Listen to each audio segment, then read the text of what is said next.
Yeah, no problem. Mr. Cooper, you have the floor. Yeah.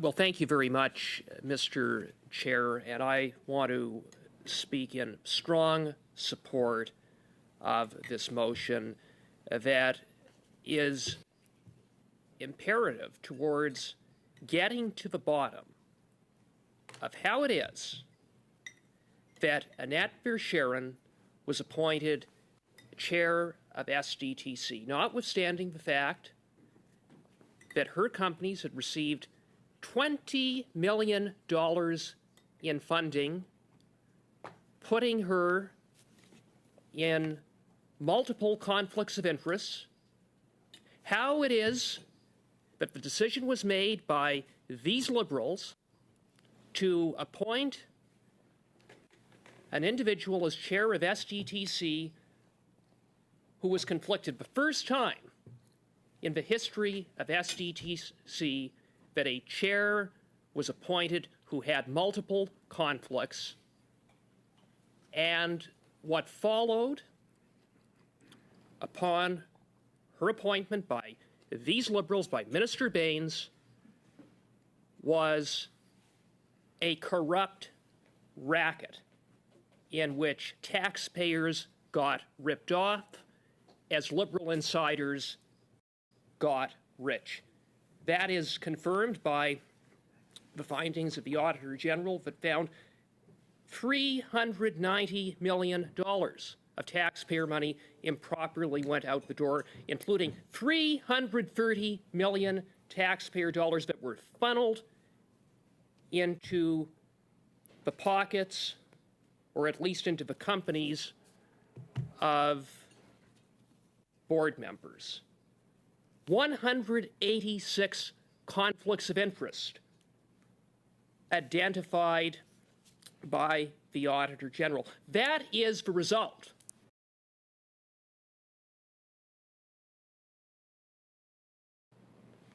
of Minister Baines's decision to appoint Annette Verschaeren. And so what we have seen, despite having multiple hearings in which we had Minister Baines come, former Minister Baines, who obfuscated, refused to take responsibility, is a whole lot of smoke and mirrors. A whole lot of smoke and mirrors. No one wants to take responsibility for the decision, even though we know that it was ultimately a decision made by Minister Baines. But when he came to this committee,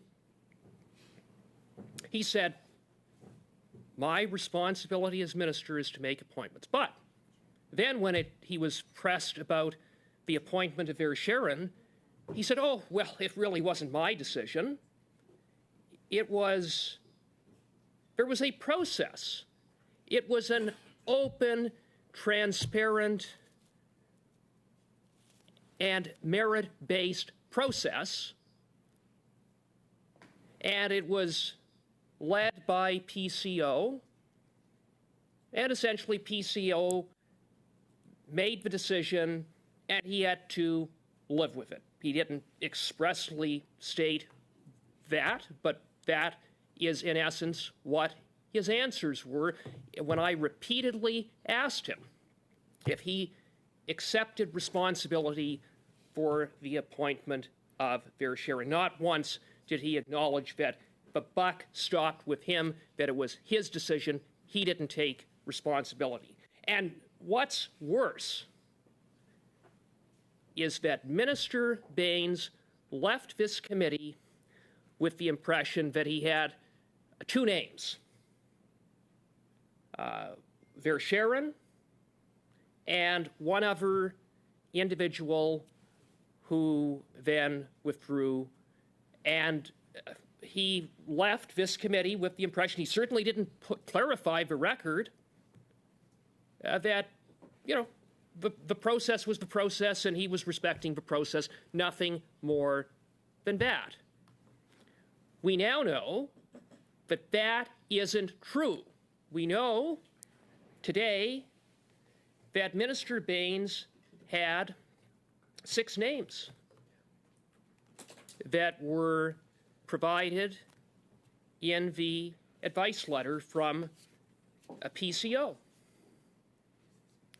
What happened to the other names?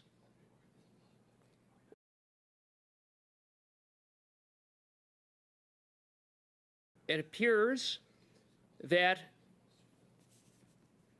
they weren't considered, that Minister Baines, the PMO, were determined to appoint Verschaeren.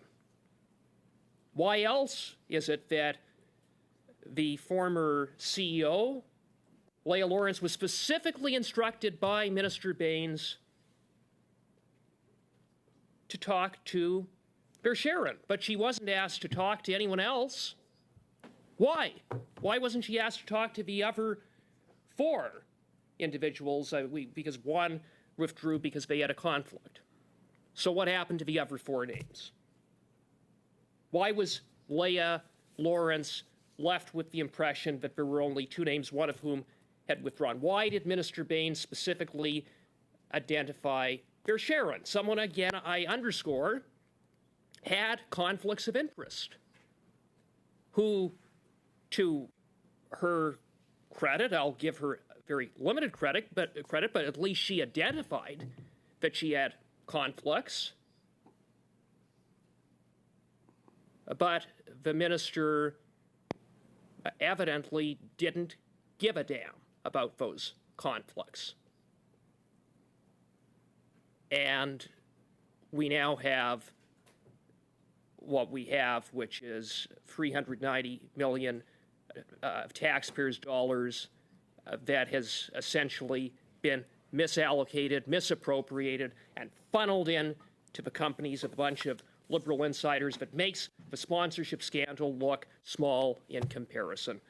And so, to that end, we need to get the letter, we need to get the minutes, we need to get the communications, we need to get to the bottom of what the hell was going on with the minister and with PMO that led to the appointment of Verschaeren. And the documents produced by the government, by the way, in response to the June order, are, to go back to the point that was raised by Ms. Yip, that the government response to the June order have not been tabled in the House, nor are they public.